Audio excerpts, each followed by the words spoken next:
모시고 안녕하십니까?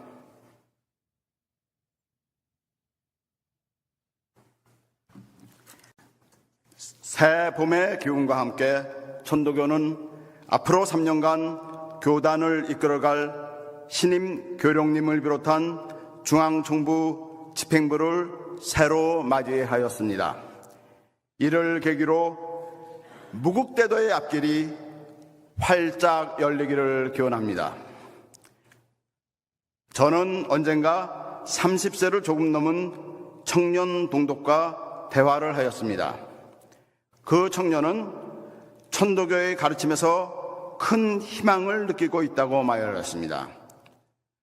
우리나라 청년들은 돈이 많아야 세상을 제대로 살 수 있다고 믿고 있는데 현실은 그만큼 충분한 돈을 벌 수 있지 않기 때문에 삶을 우울하게 볼 수밖에 없다고 말하였습니다.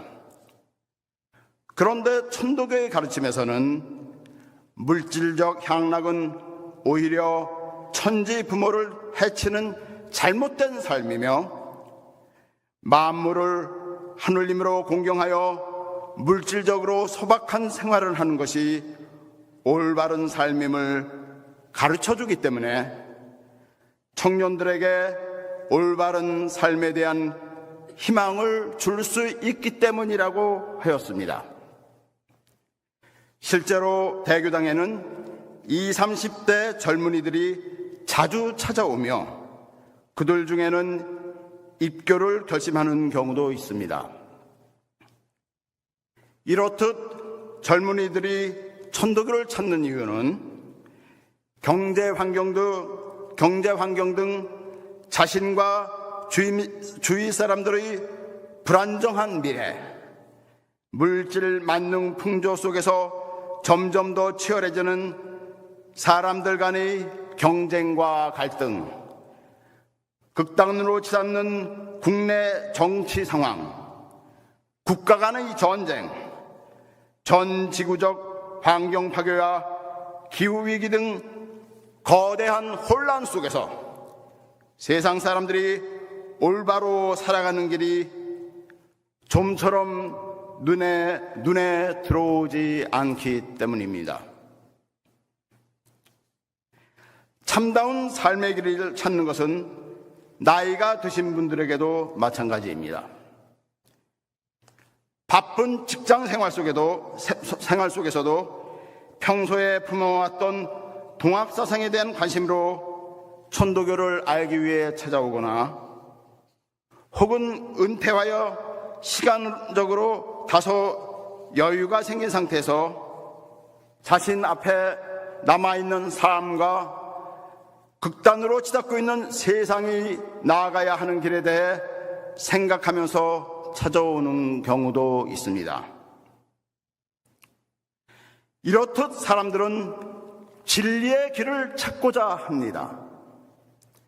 그리고 사람들 사이 경쟁이 치열하고 다툼이 격렬해지며 물질 만능적 풍조가 만연하고 자연 환경의 파괴가 극심해질수록 참다운 삶의 길을 찾는 사람들은 더욱 많아질 것입니다.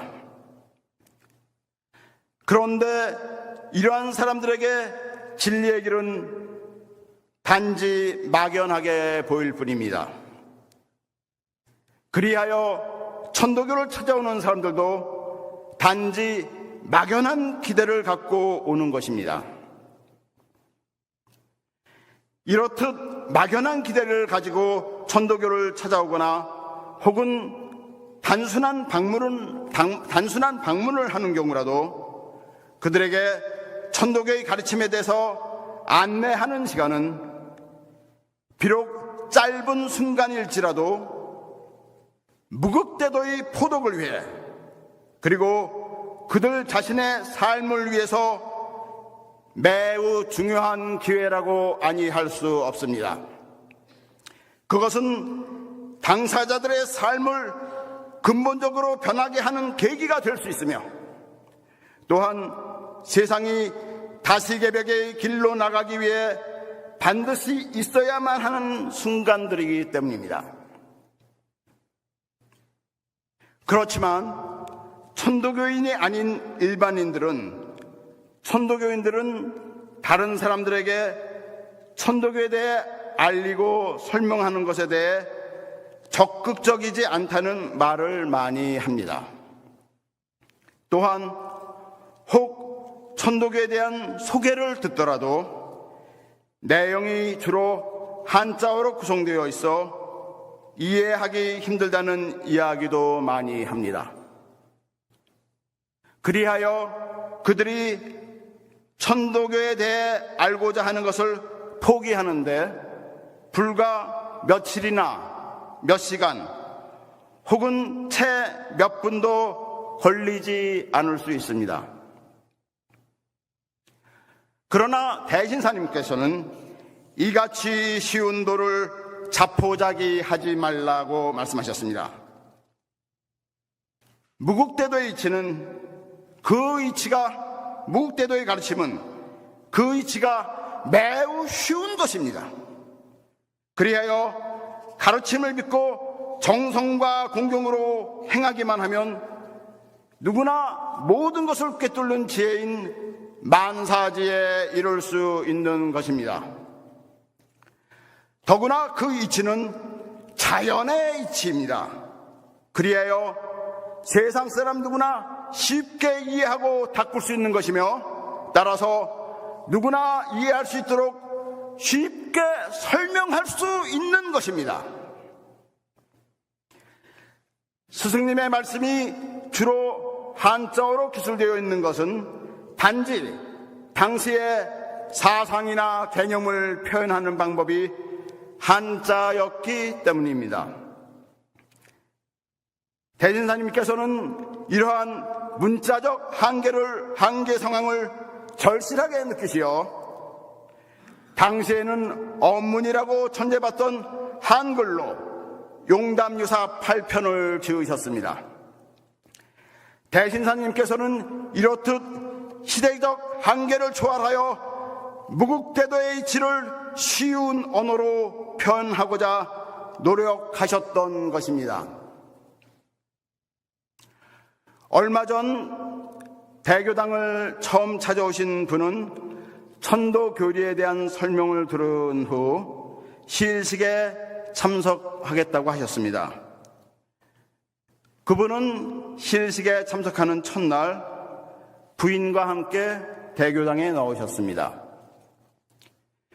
그런데 그날 설교 말씀에는 천도교인들은 잘 알고 있지만 일반인들은 이해하기 힘든 한자어가 특히 많이 사용되었습니다. 저는 그때 마음으로 사실 설교를 들으면서 걱정을 많이 했었어요. 그런데 그분은 그 다음 시일에 혼자 나오셔서 안사람이 천도교리는 많은 한자로 구성되어 있어서 한자를 잘 모르는 자신은 신앙학이 없다는 생각을 하고 있다고 하였습니다. 이렇듯 한자에 대한 거부감을 느끼는 것은 젊은 세대일수록 더욱 심할 것입니다. 따라서 천도교의 교리를 우리말로 쉽게 풀어 설명하는 것은 무국대도의 미래를 위해 반드시 행해야 하는 지금 천도교인들의 임무입니다. 천도교의 교리를 안내하는 데 있어서 중요한 또 다른 한 가지는 주문수도에 대해 가장 기초적인 수준으로서라도 이해할 수 있도록 설명하는 것입니다. 천도교의 수도 방법은 대신사님께서 오직 21자로 될 뿐이라고 하신 직위금지 원의대강 시천주 조하정 영세불망만사지입니다. 그리고 입도하는 사람에게 전교인이 주는 것도 역시 주문 21자입니다. 그런데 이 주문 수도를 가장 기초적인 수준으로라도 이해할 수 있도록 설명하는 일은 매우 중요한 일입니다. 사람이 어느 한 종교를 선택한다는 것은 한 평생을 바치는 것보다 더 많은 것을 바치는 것입니다. 한 평생은 물론 사후의 세계인 영혼까지 바치는 것이기 때문입니다. 요즘 사람들은 점심 한 그릇을 먹는데도 인터넷을 통하여 여러 음식점의 메뉴들을 검토해보고 선택합니다. 이렇듯 정보의 풍요를 누리는 사람들에게 주문 송주를 통하여 무엇을 얻을 수 있는지에 대해 이해가 가도록 설명하지 않고 단지 주문 수련을 해보라고 권하는 것은 상대가 받아들이기 어려운 무모한 시도가 아닐 수 없습니다. 금년 1월에 용담수도원에서 진행한 중학대학원 동계 수련에서 서울교구의 한 교인이 수련을 통하여 깊은 강령 체험을 하였습니다. 평소에 천도교 표덕에 대해서 많은 고민을 해온 인화당 이미애 교화관장과 서울교구 교화부장인 저는 이 소식을 들은 후 이러한 경험이 천도교를 처음 접하는 사람들에게 주문 수련이 어떠한 건지를 설명할 수 있는 중요한 자료가 될 수 있다고 판단하여 그 동백에게 그러한 체험을 하게 된 전후 상황을 가급적이면 아주 상세히 기술해 주었으면 좋겠다는 요청을 하였습니다. 그 동덕은 포덕교화를 위해 도움이 되기를 바라는 마음으로 자신의 성장 환경부터 입교한 경위, 지나온 수도 생활, 이번 수련을 시작하기 전의 자신의 심심 상태, 수련에 임한 자세, 송주 방법, 수련에서 얻은 여러 가지 단계의 경험, 수련 후 변화한 자신의 심신 상태들을 약 10쪽 분량으로 상세하게 기록하였습니다. 이렇듯 처음 천도교를 접하고 수도를 해나가면서 주문 송주를 통해 얻는 경험을 기록하여 문서화하는 것은 천도교를 처음 접하는 사람들에게 교리를 설명하는데 효과적인 자료가 될 수 있습니다. 우리 천도교가 안고 있는 한 가지 큰 문제는 도의 수준이 높은 사람의 수가 적은 것이 아니라 처음 입교한 사람에게 가장 기초적인 수준의 수도를 시작하도록 효과적으로 이끌어주지 못하는 것입니다. 따라서 일반인들 천도교를 처음 접하는 사람들에게 천도교의 교리가 무엇이며 수도하는 방법은 무엇이며 그리하여 얻을 수 있는 것이 무엇인지에 대해 구체적으로 안내하는 교재를 만드는 것은 포덕을 위해 중요한 과제입니다. 천도교의 교리를 세상 사람들에게 알리는 가장 효과적인 방법은 수도 생활을 통하여 기쁨을 얻은 모습을 보여주는 것입니다. 오늘 봉독한 포덕문에서 대신사님은 봄과 가을이 가라들고 사시가 성하고 쇠함이 변함없는 것은 하늘님의 조화의 자치라고 말씀하고 계십니다. 이렇듯 천도교의 가르침은 자연의 이치에서 시작합니다. 그리하여 주문 수련을 시작할 때 읽는 참회문에서는 하늘이 덮어주고 땅이 실어주며 해와 달이 비춰주는 것은 하느님의 은덕임을 되새기게 해주고 있습니다. 즉 우리가 살고 있는 이 대자연은 하느님의 덕으로 이루어진 것입니다. 따라서 이러한 하느님의 은덕으로 태어나는 사람이 하느님 마음을 가지고 태어나는 것은 당연한 이치입니다. 그리하여 주문 수련을 통해 얻는 것은 하느님 마음, 즉 갓 태어날 때 지녔던 갓난 아기의 마음입니다. 서학인 기독교와 천도교의 교리가 극명하게 다른 한 가지는 인간의 본성을 바라보는 관점입니다. 기독교 교리에서는 인간이 태어날 때부터 가지고 있는 죄인 원죄론이 중요한 내용입니다. 이에 따라 초기 가톨릭 사상을 형성하는 데 중요한 역할을 한 아우구스티누스는 갓 태어난 아기들은 악령에 물들기 쉬운 존재인 사탄의 지체라고 생각했습니다. 사탄의 팔다리라는 뜻입니다. 이러한 사상이 중세 유럽을 지배한 교리였던 것입니다.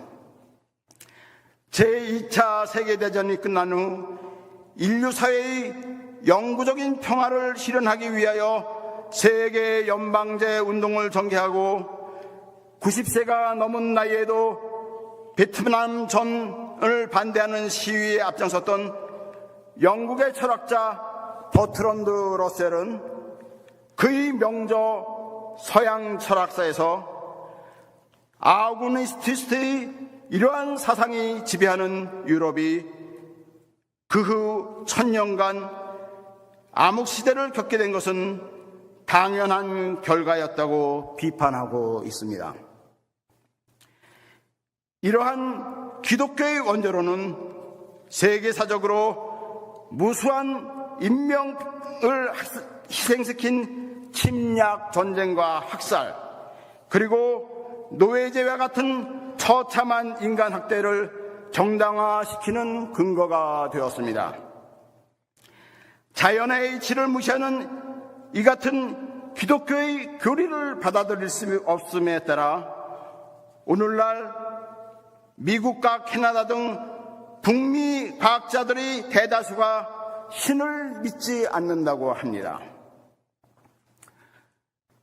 제가 참 많은 기독교인들을, 기독교의 지도자가 되는 분들하고 대화를 많이 해봤는데, 그분들은 이 원죄론에 대해서는 아주 투철한 확신이 있습니다. 그러면서 이 원죄론의 증거가 인간의 공격성 같은 그런 나쁜 행동들이 그런 원죄 때문에 나오는 거라고 얘기를 하고 있습니다. 저는 그분들에게 이렇게 얘기를 합니다.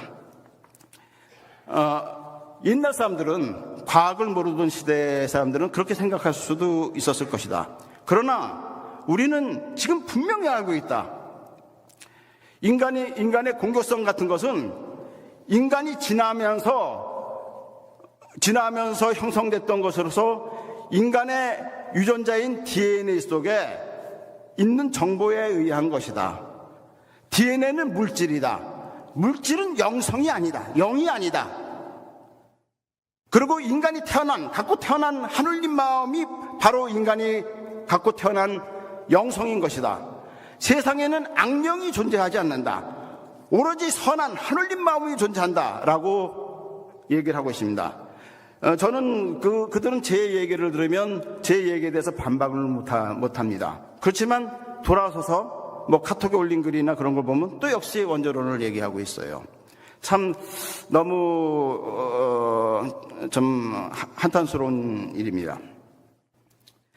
실제로 하느님 마음인 갓난 아기의 마음은 이전의 행동과 경험이 전혀 없는, 그리하여 아무런 인과관계에 얽혀있지 않은 투명하게 맑은 자연에 담긴 하느님의 덕을 온전히 간직한 순수한 생명의 마음입니다.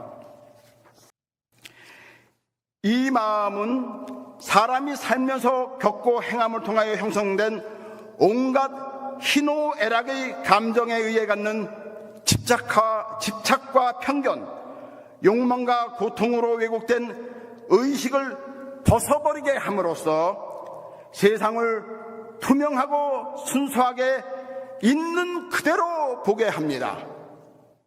즉, 세계가 바르게 보이고 바르게 들리는 것입니다. 그리하여 생명불례가 지닌 건강하며 온화하고 활기차며 기쁘고 즐거운 생활을 하게 되는 것입니다. 지금 세상을 보면 사람과 사람들 사이의 대립과 갈등이 점점 치열해지고 있습니다.